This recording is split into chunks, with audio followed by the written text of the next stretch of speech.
레위기의 주제는 바로 거룩입니다.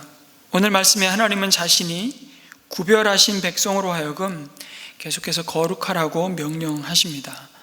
구별되었다는 것이 바로 거룩하게 되었다는 의미이죠. 하나님이 구별하셨다는 것은 또한 하나님의 전적인 되갚을 수 없는 그 은혜와 자비가 그 삶 가운데, 그 인생 가운데 부어졌다는 뜻입니다. 그 은혜를 입은 백성이 그 은혜에 어울리는 삶을 살 것을 반복해서 하시는 말씀이 바로 거룩하라는 명령입니다. 이유는 너희를 여러 백성 가운데서 골라낸 나 여호와 하나님이 거룩하기 때문이라고 말씀하십니다. 여러분, 하나님은 이스라엘 백성들을 어디로 불러내셨습니까? 이집트에 종살이하던 자리에서 그들을 불러내어서 그들에게 자유를 주시며 하나님이 약속하신 가나안 땅으로 가게 하셨습니다. 그리고 그 노중에 그들을 시내산으로 불러내셔서 그들에게 하나님이 그들을 이집트에서 불러내신 목적이 무엇인지를 그들에게 말씀하셨습니다. 그리고 그들이 어떻게 하나님의 구별된 백성으로 살아야 하는지를 가르치시는 말씀이 바로 레위기 말씀입니다. 그래서 한 1년 전쯤 레위기 1장에서 16장까지 우리가 말씀을 묵상했습니다. 그때 레위기 1장에서 16장까지의 말씀은 하나님 앞에 드리는 거룩한 예배가 무엇인지를 가르치는 말씀입니다. 예배할 수 없었던 너희들이 이제 그 애굽의 우상의 땅에서 불러내어서 하나님을 예배하고 하나님을 하나님으로 경외하는 백성으로 구별하셨다. 그리고 너희가 마땅히 드려야 할 참 거룩한 예배가 무엇인지를 가르치는 말씀이 레위기 1장에서 16장까지 제사에 대한 말씀을 주시면서 가르치고 있는 말씀이라면 17장에서 27장까지는 거룩한 삶에 대해서 말씀하시는, 그래서 성결법전이라고 부르는 율법의 말씀입니다. 다시 말씀드리지만 레위기 말씀을 묵상하면서 주의해야 할 것은 그들이 하나님이 세운 규례와 명한 모든 법도를 그대로 지켜 행하면 그들이 거룩하게 되는 것이 아니라 그들을 거룩하게 구별하셔서 거룩한 하나님의 백성으로 삼으셨기 때문에 거룩한 사람이 되라고 말씀하시는 것입니다. 순서를 바꾸시면 안 돼요. 그리고 무엇을 구별할 것인지를 18장부터 계속 말씀해 오셨습니다. 20장까지 그 중에서 하나님이 너희들에게 거룩한 선물로 준 참 복되고 아름다운 성을 특별히 거룩하게 구별하라고 길게 말씀하셨습니다. 하나님이 창조하신 설계도는 분명합니다. 그것은 한 남자와 한 여자를 하나님의 형상을 따라 창조하시고 부부로 하나 되게 하셔서 하나님의 사랑을 풍성히 부부의 관계를 통해서 누리고 경험하도록 하신 그 귀한 선물이 바로 성이라는 것입니다. 그것은 원래 하나님의 사랑을 맛보도록 부부 안에서 누릴 거룩한 분복이었습니다. 그러나 그 창조의 질서가 하나님을 떠나서 얼마나 파괴되고 오용되고 지극히 이기적이고 탐욕적인 욕망으로 참 흉측한 모습으로 변질되었는지를 구체적으로 말씀해 주십니다. 하나님을 떠나 타락함으로 찾아온 그 죄악과 부정함은 하나님이 복으로 주신 울타리로 만족하지 않고 이기적인 욕망과 탐욕으로 말미암아 그 경계선을 허무는 자리로 나아간 것입니다. 그리고 그것은 애굽과 가나안의 뿌리 깊은 풍습과 문화가 되었습니다. 그래서 일부 다처를 비롯한 근친 간에 혹은 동성 간에 심지어는 수간의 성적인 부정함까지도 더 이상 부끄러운 일이라 생각지 않을 만큼 그 땅의 어둠은, 죄악의 어둠은 깊어졌다고 말씀합니다. 그들이 얼마나 하나님의 거룩하심과 창조의 질서를 떠나서 그들이 쾌락을 우상 삼아 살아가고 있는지를 하나님은 바라보시면서 심지어 노아 홍수로 심판하시기 직전에 하나님이 그 인생을 지으셨음을 한탄하셨다고까지 말씀하십니다. 그리고 심판하셨음에도 불구하고 그 이후에 인생이 걸어가는 그 길은 달라지지 않았습니다. 그 사망에서, 그 어둠에서 구별하신 그 백성이 이 열방으로 하여금 하나님께서 약속하여 주신 참된 만족과 행복이 무엇인지를 드러내도록 그들을 구별하셨던 것입니다. 그러나 이러한 행위는 모든 사람의 마음에 여전히, 그리고 그 양심에 부끄러움으로 남아 있을 뿐만 아니라 하나님 앞에서 선하지 못하다고 말씀하십니다. 그래서 20장 오늘 읽은 말씀 직전에 17절에 보니까 이것은 부끄러운 짓이다 라고 말씀합니다. 여러분, 여기 부끄러운 짓이라고 한 이 단어는요, 많이 들어보셨던 말인데 히브리어로 헤세드라는 말입니다. 여러분, 요 길 건너편에 보면 헤세드 요양병원 이렇게 되어 있습니다. 간판이 이렇게 써붙여 있죠. 헤세드라는 뜻은 자비와 긍휼과 은혜라는 의미를 가진 말입니다. 아니, 부끄러운 짓이 헤세드라고요? 아니, 무슨 말도 안 되는 소리인가요? 여기서 이 헤세드라는 이 단어는요, 자비와 은혜라는 뜻을 가진 헤세드와 동일한 발음을 갖고 동일한 히브리어 알파벳을 갖고 있지만 전혀 다른 뜻을 가진 동음 이의어입니다. 같은 발음이 나는데 한결같은 하나님의 사랑과 자비를 뜻하는 헤세드와 오히려 정반대의 의미를 갖는 헤세드라는 단어를 사용하고 있습니다. 정말 하나님이 우리를 향하신 그 온전한 사랑과 자비를 담고 있는 부부의 관계 속에서만 누릴 수 있는 선물로 주신 가장 복되고 아름다운 성이 가장 혐오스럽고 깊은 상처와 고통을 가져오는 부끄러운 일과 극과 극에서 만날 수 있음을 의도적으로 보여주는 표현입니다. 이 말씀을 주신 3,500여 년 전이나 지금이나 그 죄에 대한 주님의 명령은 다르지 않습니다. 죄의 값이 다를 뿐이지 그와 같은 길은 결국 하나님의 형상을 따라 지음받은 인간의 존귀함과 거룩함을 훼손하는 죽음의 길이라고 말씀하시는 겁니다. 오늘도 우리는 매일 사실 뉴스에서 울타리를 벗어난 성적인 죄로 신음하는 우리 사회를 보고 있습니다. 특별히 마귀 사탄은요, 하나님이 주신 거룩한 선물인 이 성을 왜곡합니다. 내가 내 몸의 주인이고 내 몸이 원하고 내 몸을 즐겁게 하는 것을 위해 사는 것이 인생의 가장 중요한 일이라고, 그 자유와 나의 선택을 제지하거나 간섭하는 것은 참 부당한 일이라고 우리를 속입니다. 그래서 이제 삶의 가장 중요하고 절대적인 기준은 나의 만족이라고 스스로 속이며 속고 있습니다. 그러나 하나님은 말씀하십니다. 너희들이 나를 떠나서는 참된 만족과 행복을 누릴 수 없다고 말입니다. 더 나아가 그것은 끊임없이 짝퉁 행복을 찾아 유리방황하게 만들고 더 목마른 쾌락을 추구하게 될 뿐이라고 말씀하십니다. 그래서 하나님은 이방인들의 우상 숭배적인 삶에서 아주 단호하게 경고하고 계십니다. 너희들이 가나안 땅에 들어가거든 내가 너희 앞에서 쫓아낼 민족의 풍속을 따라서는 안 된다고 말씀하십니다. 너희들은 그와 같은 길에서 돌아서서 하나님을 거부하고 모르는 민족들처럼 행하지 말고 하나님이 너희에게 주신 거룩한 질서를 따라 순종함으로 하나님이 주시는 약속하신 그 참된 만족과 행복을 누리라고, 회복하라고 말씀하십니다. 그래서 거룩이라는 것은 내 삶을 이전의 모든 삶의 방식에서 먼저는 분리시키고 하나님이 요구하시는 삶의 방식으로 옮겨가는 것이라고 말할 수 있습니다. 마치 하나님께서 아브라함을 갈대아 우르 우상의 땅에서 그를 불러내시고 믿음의 길로 부르셨을 때 가장 먼저 요구하셨던 것이 뭡니까?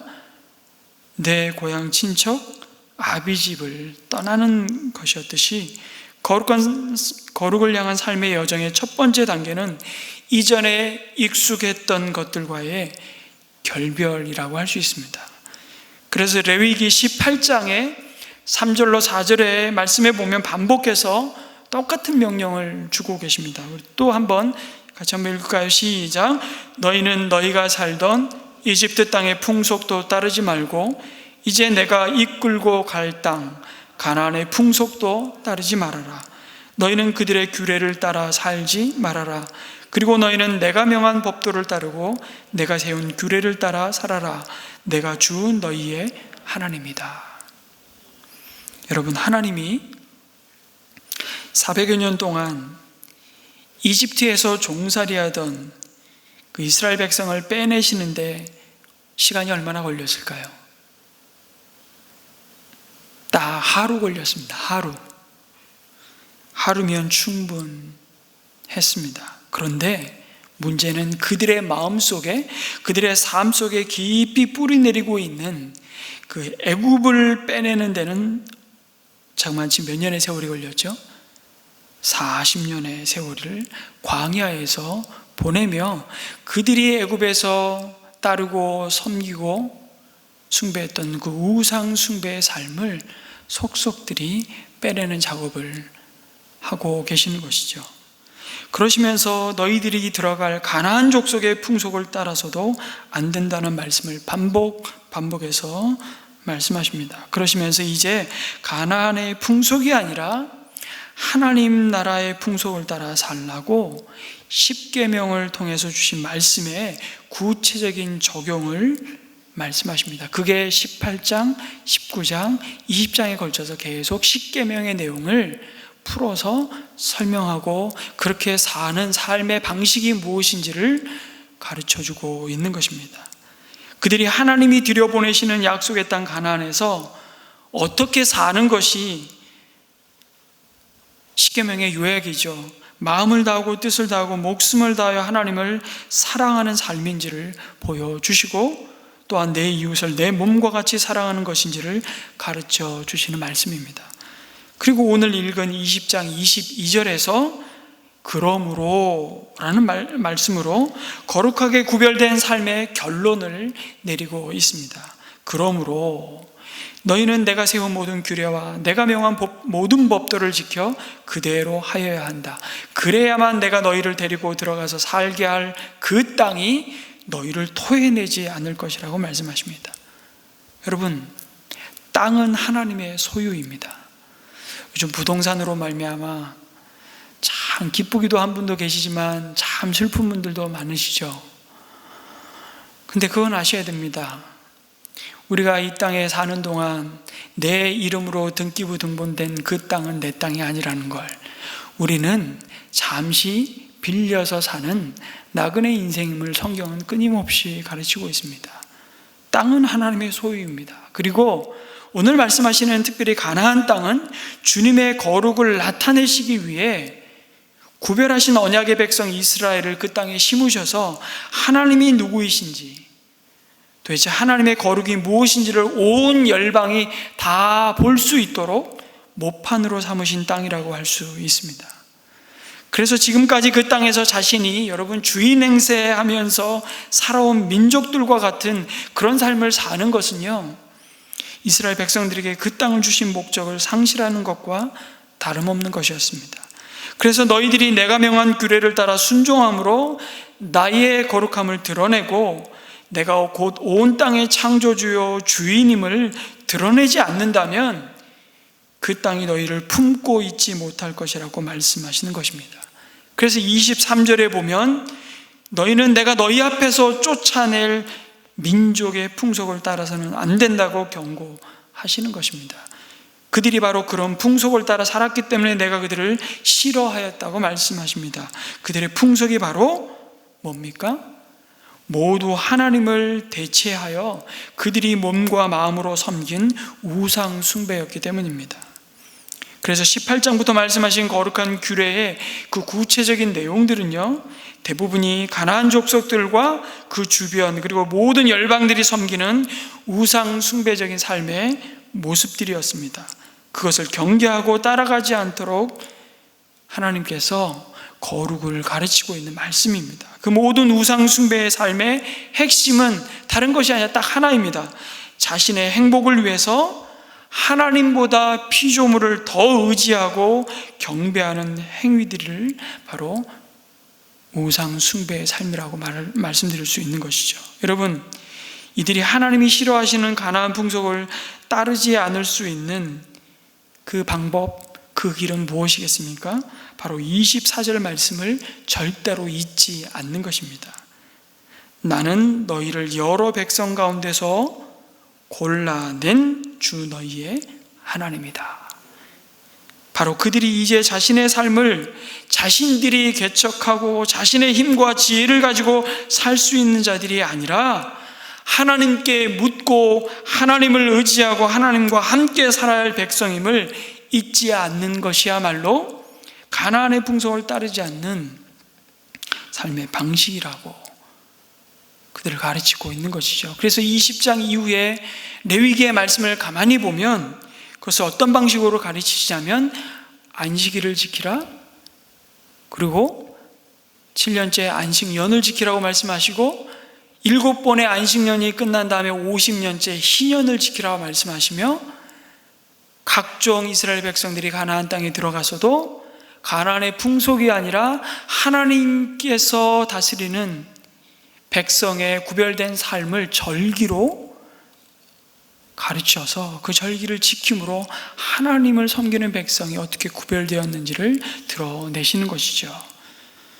그 절기를 주셔서 성막을 통해서 제사를 드림으로 하나님과 동행하는 법을 가르치시고 율법의 말씀을 주셨습니다. 그리고 우리가 이미 18장, 19장에서 보았던 것처럼 무엇을 먹고 무엇은 먹지 말고, 옷은 어떻게 입고, 너희들이 농사할 때 씨는 어떻게 뿌리고, 너희 가운데 반드시 내쫓아야 할 자들이 누구인지를 구체적으로 말씀하시는 겁니다. 이 모든 말씀의 목적은 딱 하나입니다. 바로 너희들은 누구로 인해 산다요? 나로 인해 사는 자들임을 잊지 말고 기억하라는 말씀입니다. 그것을 망각할 때 너희들을 열방 가운데서 불러내고 내 백성 삼은 목적을 너희들이 잃어버리고 말 것이라고 말씀하는 것이죠. 그래서 27절에 보면요, 똑같은 말씀을 반복해서 하시는데 이렇게 말씀하십니다. 혼백을 불러내고 마법을 쓰는 사람은 반드시 사형시켜야 한다는 말씀을 반복해서 말씀하시는 이유도 그것입니다. 그런 자들과 그들의 행위가 뭘 나타내기 때문에 그렇죠? 하나님 말고도 내 삶을 책임지고 너의 삶을 행복하게 하는 것이 얼마든지 있다고 주장하는 태도이기 때문에 그렇습니다. 그것을 가르치고 시위하는 것이기 때문에 하나님은 반드시 그 죄값을 물으시겠다고 말씀하십니다. 하나님이 가장 혐오하시는 죄 가운데 하나가 바로 자기 백성이 엉뚱한 데 가서 자신의 인생을 의논하고 자신의 삶을 맡기는 것이기 때문에, 마치 이런 것입니다. 저희 자녀에게 여러분 큰 어려움이 생겼습니다. 그래서 너무 힘들어하고 속상합니다. 그런데 그 자식이 부모인 저와 제 아내에게 와서 상의하지 않는 것입니다. 아니, 그 정도가 아닙니다. 제 아내가 너무 힘든 문제가 있습니다. 그런데 자꾸 다른 남자에게 찾아가서 자기 힘든 얘기, 슬픈 얘기, 자신의 고민을 다 털어놓고 그 다른 남자에게 위로받고 힘을 얻고 소망을 갖는다고 생각해 보십시오. 그게 위로가 정말 되고 힘이 되는지는 차지하고 결국은 자신도 속고 남편도 속이는 거짓 위로와 격려를 받는 것임에도 이렇게 말하는 거예요. 그것이 아니라고 우기고 남편에게 내가 뭘 잘못했냐고 막 따진다고 여러분 상상해 보십시오. 지금 하나님이 이스라엘 백성을 향해서 그 경고를 주고 계십니다. 혼백을 불러내며 마법을 쓰는 사람을 너희 가운데 두지 말고 내쫓으라. 이 말씀이 그 말씀이에요. 왜냐하면 그 길 끝에서 그들을 기다리고 있는 것은 결국 사망뿐임을 아시기 때문입니다. 왜 하필이면 아내 얘기를 하시죠? 제가 남편이기 때문에 그렇습니다. 그건 아니고요. 뭐 그런 표현을, 비유를 주님이 하시잖아요. 우리는 주님은 우리의 신랑이시고 우리는 그의 신부된 백성이라고. 마치 하나님과 우리와의 관계가 그렇기 때문에 그렇죠. 여러분, 하나님은 자신이 구별하신 백성이 정말 행복하기를 원하셨습니다. 아니, 원하십니다. 그래서 그들을 인도하시는 가나안 땅을 뭐라고 자꾸 표현하고 계시죠? 젖과 꿀이 흐르는 땅으로 인도하신다고 말씀하십니다. 그것은 그들이 잃어버렸던 에덴 동산에 두신 진정한 기쁨과 참 행복을 회복하기를 원하셨던 하나님의 계획이었습니다. 그런데 그 행복은 어디에 뿌리를 두고 있냐면 거룩한 삶의 뿌리를 두고 있다는 사실을 알려주시는 말씀이 레위기 말씀입니다. 그 거룩한 삶은 행복한 삶을 낳습니다. 그리고 그 거룩한 삶은 우리를 지으시고 우리를 가장 잘 아시는 하나님이 설계하신 그 본래의 자리로 돌아가는 것임을 말씀해 주시는 겁니다. 이것을 위해 하나님은 이스라엘 백성들의 삶에서 애굽의 가치와 애굽의 정신과, 다시 말해 변질되고 가짜 행복을 추구하는 그 자리에서 그들을 빼내시기를 원하셨던 것입니다. 거기에 그들이 애굽으로 내려가기 전, 아니 오래전 에덴 동산에서 그들이 마땅히 누려야만 했던 그 하나님과 함께 동행하며 교제하는 진짜 만족과 기쁨을 회복하도록 하나님의 거룩을 담는 길을 가르쳐 주신 것입니다. 그리고 그리스도 안에서 이제는 우리가 약속받은 삶이 바로 참된 거룩 가운데 주신 참된 행복이라고 말씀하십니다. 여러분, 거룩이 무엇입니까? 거룩 알다가도 모르겠습니까? 거룩하다라는 말을 참 의미를 그리스도인들이 얼마나 알까? 그래서 미국 바나 리서치 그룹에서 거룩함의 의미를 묻는 설문을 실시했는데 참가자들의 가장 많은 답변이 뭐였는지 아십니까? 당신은 거룩이 무엇이라고 생각하십니까? 가장 많은 답변은 제가 여러 번 말씀을 드렸는데 모르겠다 였습니다. 모르겠다. 게리 토마스라는, 제가 이 부분을 몇 번 더 인용했던 것을 기억하시는 분들, 성도님들 계실 텐데, 거룩의 능력이다라는 책에서 2000년 교회 역사 속에서 거룩이 무엇인지를 교회가 어떻게 받아들이고 어떻게 이해했는지를 아주 짧은 글이지만 정말 탁월하게 정리를 했습니다. 교회 시대마다 지금으로부터 한 1800년, 1900여 년 전 초대교회 당시에 한창 로마의 핍박 가운데 있을 때에 그리스도인들, 주님의 구별된 백성들은 거룩을 어떻게 이해했냐면요, 자신의 신앙을 지키기 위해서 죽는 것이라고 이해했습니다. 대표적인 교부였던 오리겐, 터툴리안 같은, 그리고 많은 교부들이 사실 순교의 길을 걸어갔고, 그들을 하나님은 거룩한 제물로 그의 삶을 받으셨죠. 그래서 그리스도인의 삶은 순교를 위한 준비여야 된다고 심지어 가르쳤습니다. 지고한 거룩함이란 곧 진리를 위해 자신의 목숨을 기꺼이 버린다는 뜻으로 받아들여졌습니다.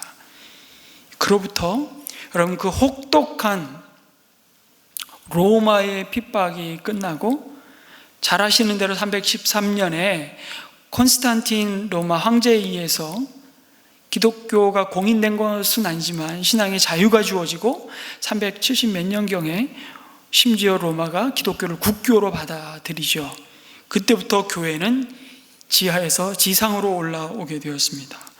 그리스도인이 되는 것이 이제는 핍박받는 것이 아니라 출세의 길이 되기 시작했을 때, 그때 그리스도인들은 거룩을 어떻게 이해했을까요? 교회가 추구하던 거룩의 모습은 이렇게 변했습니다. 거룩은 금욕적인 삶이라고. 그래서 사막에 여러분 운둔하거나 고독하게 살거나 마치 세례 요한처럼 광야에 들어가서 낙타 털옷을 입고 다니거나 심지어는 아주 고행의 삶을 사는 거죠. 그래서 기둥 위에 올라가서 내려오지 않고 거기서 기도하고 거기서 하나님을 예배하고, 이게 뭡니까? 내가 얼마나 거룩한 사람인지를 보여주는 금욕적인 삶을 거룩으로, 왜 그리스도인들이 거룩을 그렇게 이해했을까요? 실제 순교의 기회가 더 이상 주어지지 않고 희박해졌기 때문에, 그래서 스스로에게 부과하는 순교인 셈이 바로 금욕이었습니다. 절대적인 순종 속에서 그래서 청빈하게 살려는 그런 각오들, 그게 당대의 거룩한 모습 그 자체였습니다. 그러다가 1000년 동안 그렇게 거룩을 이해하고 받아들였던 중세 교회가 중세 말미에 가서는 거룩을 어떻게 이해한 줄 아십니까? 거룩함은 기적을 행하는 사람과 동일한 것으로 받아들였습니다.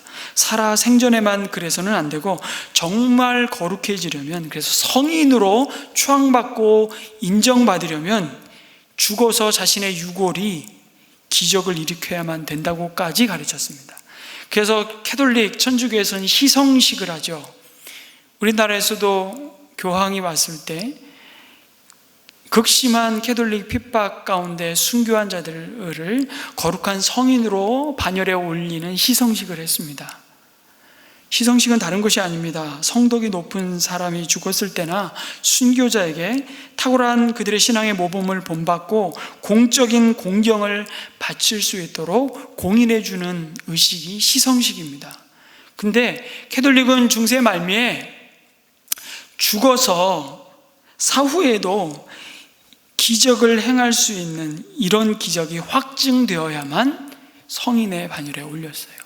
얼마나 그러니까 중세교회가 면죄부를 팔았을 뿐만 아니라 이 거룩에 대해서 우상 숭배적인 신앙의 모습으로 이 거룩이 변질되었는지를 보게 됩니다. 그리고 나서 말씀으로 돌아가자 종교개혁을 행하게 됐고, 성도에게 하나님의 말씀이 주어지기 시작한 것이죠. 그러면서 여러분 잘 아시는 대로 대부흥이 일어납니다. 유럽의 존 웨슬리, 조지 휘필, 부흥의 시대와 함께 근대에 들어서까지 빌리 그레함 같은 이런 부흥사들을 지나면서 거룩은 어떻게 이해되냐면 강력한 전도 사역을 펼친 사람들을 거룩한 사람으로 이해하기 시작했습니다. 삶과 그 증언이 수많은 사람들을 믿음으로 돌아오게 하고 이끌었던 그 사람들을 거룩한 사람들로 교회는 받아들이기 시작한 것이죠. 그러면서 오늘날 우리의 거룩은 무엇일까? 게리 토마스는 이렇게 말합니다. 오늘 우리의 거룩은 회복으로의 승리다. 무슨 말이냐면 하나님이 본래 우리에게 두셨던 그 삶의 질서와 울타리와 자리로 돌아가는 것이다. 그래서 오늘 이 시대 속의 교회는 거룩을 온갖 중독으로부터의 해방, 그래서 알코올, 마약, 도박, 성 중독자들이 그 중독을 끊고 탐욕스러운 소비자들이 소비를 절제하게 되고 깨어진 가정들이 사랑으로 다시 결합하는 법을 배우는 것이라고 가르쳤습니다. 여러분, 이것들을 쭉 이렇게 정리하다 보면요, 정말 하나님이 구별하신 하나님 백성들의 거룩은 한마디로 이렇게 말할 수 있습니다. 그것은 한마디로 하나님을 닮는 것입니다. 그런데 하나님이 어떤 분이신지가 얼른 여러분 그려지지가 않습니다. 하나님은 영이시기 때문에 손에 만져지지도 않고 눈에 보여지지도 않습니다. 그래서 하나님이 누구를 보내셨는가 하면 예수님을 보내주셨습니다. 참 편해졌습니다. 하나님이 어떤 분이신지가 궁금할 때마다 누구를 보라고요? 예수님을 바라보라고 말씀하십니다. 예수님 자신이 곧 거룩한 하나님이심을 우리 가운데 드러내신 분이기 때문에 지금 내가 처해 있는 이런 환경에 하나님께서 나를 향해 어떤 소원을 가지고 계실까? 그런 생각이 들면 누구를 보라고요? 예수님을 바라보면서 예수님께서 어떻게 반응하셨고 어떤 말씀을 주셨는가를 보면 하나님을 알 수 있다는 말씀입니다. 그래서 이 거룩이라는 단어도 굉장히 추상적인 말 같지만 예수 그리스도를 육신의 몸을 입고 이 땅에 보내어 주심으로 말씀이 육신이 되어 우리 가운데 거하신 은혜와 진리가 충만하신 예수 그리스도로 말미암아 우리가 진짜 거룩이 무엇인지를 이제는 그냥 막연한 추상적인 의미로 받아들이는 것이 아니라 예수님처럼 사는 것이 거룩이구나. 그래서 우리는 경험하게 되는 것이죠. 그래서 우리가 거룩을 생각할 때는 먼저 예수님이 어떻게 사셨는가 그것을 생각해 보면 되는 것입니다. 생명의 상 공부에서 이 부분을 아주 구체적으로 좀 다루는데요, 예수님의 삶을 보면요 굉장히 자유스러우셨습니다. 얼마나 자유스러우셨으면, 예수님 여러분 파티 좋아하셨고요, 보통 기적은 연회장에서 일어나지 않았습니까? 첫 이적도 가나 혼인잔치에서 예수님이 행하셨습니다. 물로 포도주를 만드는 그 사건을 통해서. 그래서 예수님을 대적하는 사람들로부터 무슨 소리까지 들으셨냐면, 저 사람은 죄인들의 친구다, 그리고 먹기를 탐하는 사람이라는 소리까지 들으셨습니다. 그리고 예수님 주변에는 순 죄인들, 주정뱅이들, 그런 사람들하고만 어울려 다니셨습니다. 여러분, 오죽하면 심지어 예수님의 제자 중에 바리새인들이 가장 혐오하고 싫어하는 어떤 부류의 제자요? 세리, 마태까지도 예수님의 제자로 삼으실 만큼, 참 예수님은 이 거룩의 문제에 있어서만큼은 바리새인들의 거룩과 아주 치열하게 대립각을 세우셨습니다. 그러니까 우리가 생각하는 거룩은 여러분 진짜 거룩이 아니라 바리새적인 거룩일 가능성이 있다는 겁니다. 예수님께서 굉장히 싫어하셨던 모습이 우리에게는 거룩이 되어서 남아있을 수 있는 것입니다. 아니면 아주 지극히 부분적인 것을 우리는 거룩의 전부인 것처럼 우리는 생각하며 나는 거룩한 사람이라고 착각하고 있는지도 모르겠습니다. 한국교회는 특별히 그런 점에서 좋은 전통을 갖고 있음에도 불구하고 한편으로 보면 이 거룩을 너무 교회 안에서의 거룩으로 축소시켜 버렸습니다. 그냥 술, 담배 안 하고요, 주일 성수하고 11조하면 그게 거룩의 전부인 것처럼. 아니, 그거는 굉장히 귀한 믿음이고 전통입니다. 그럼에도 불구하고 교회 안에서의 거룩이 이 예배당 밖을 나가는 순간 정말 일상의 삶으로 하나님이 받으실 예배로 드려지지 않는다면 그것은 하나님과 무관한 거룩일 가능성이 굉장히 많다는 경고를 주고 계시는 겁니다. 그러면 여러분, 예수님께서 보여주신 거룩과 바리새적인 거룩의 차이가 뭘까요? 예수님이 이 부분을 굉장히 화 있을진저라는 말씀으로 계속해서 강조해서 마태복음에 보면 이 거룩을 가르치고 있습니다. 바리새적인 거룩은 자꾸 자기가 남의 시선에 끌리도록 합니다. 누가 봐도 저 사람은 거룩한 사람이다 라고 하는 그 인상을 주려고 합니다. 그런데 진짜 거룩은요, 그 사람이 거룩하다는 것을 그 사람 자신이 정말 의식을 못합니다. 예수님이 그러셨습니다. 그리고 그거는 그냥 일상의 삶이었고 굉장히 자연스러운 태도였습니다. 그리고 예수님의 삶에서 참된 그 거룩의 기초는 언제나 그 동기와 중심은 사랑이라는 것을 보게 됩니다. 여러분, 그래서 거룩한 사람은요, 관심이 자기에게 있지 않고 이웃에게 있습니다.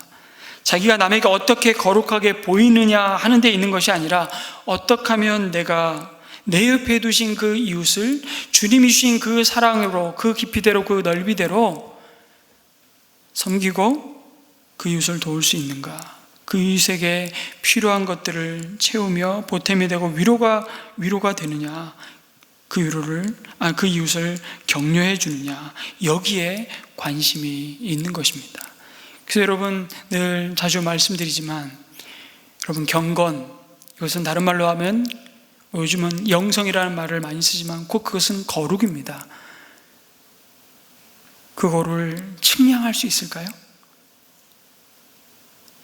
측량한다는 건 수량화 시킬 수 있냐는 거죠. 재어볼 수 있겠습니까? 여러분, 사랑을 재볼 수 있습니까? 내 사랑이 얼마나 큰지 여러분 달아볼 수 있겠습니까? 굉장히 추상적인 말이잖아요. 사랑은 명사가 아니요 동사입니다 라는 표현도 쓰지만 사랑은 측량할 수 있습니다.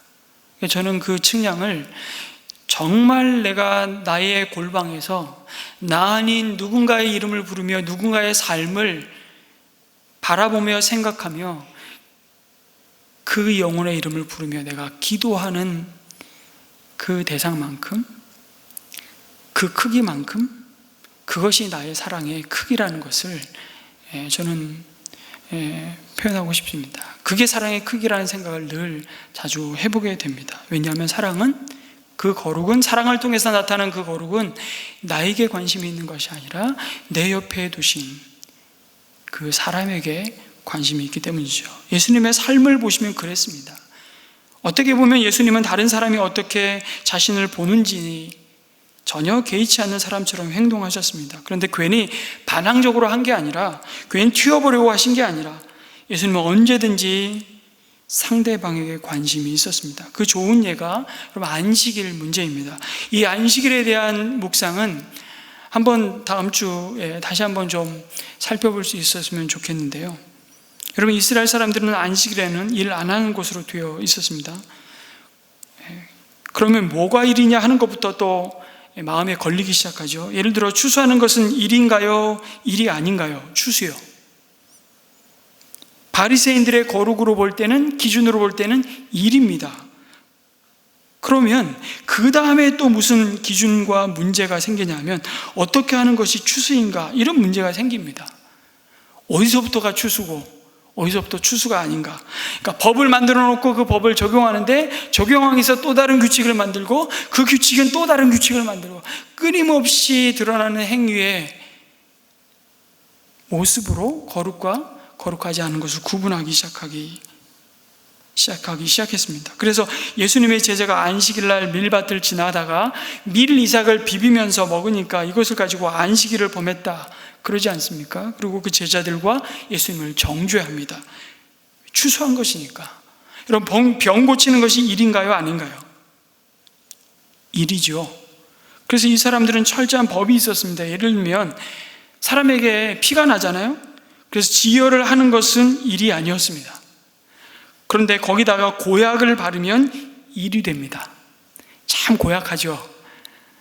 아주 고약합니다. 안식일날 여행을 하면 일일까요? 아닐까요? 일입니다. 그러면 또 규칙을 만들죠. 어디까지 걸어야 되냐 하는 문제가 생깁니다. 그래서 그냥 회당을 갈 수 있는 거리 한 1km 정도까지는 괜찮다.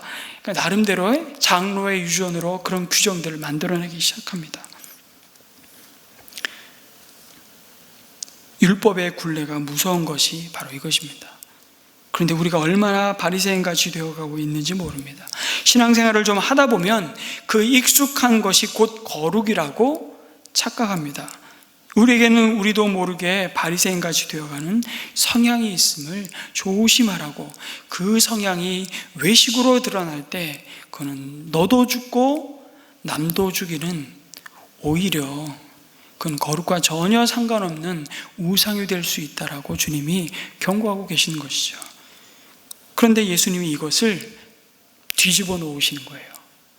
오늘날 예수님께서 하반신 장애인을 고치시는데 하필이면 어느 날이요? 안식일 날 고치십니다. 의도적으로. 몇십 년을 장애인으로 살았는데 하루 더 있다가 안식일 지나고 고치면 되지 않습니까? 그런데 하루 더 두셔도 되는데 예수님은 안식일 날 고치십니다. 도전하는 것입니다. 그래서 예수님 말씀이 이런 것이죠. 너희들 양이 개울에 빠지면 안식일 날 그 양을 건지겠냐? 안 건지겠냐? 건진다고 바리새인들이 대답합니다. 그러면 질병으로 고생하는 사람 안식일에 고치는 것이 뭐가 문제냐? 이것이 하나님이 원하시는 것 아니냐? 그것은 뭐의 기초에 있기 때문에요?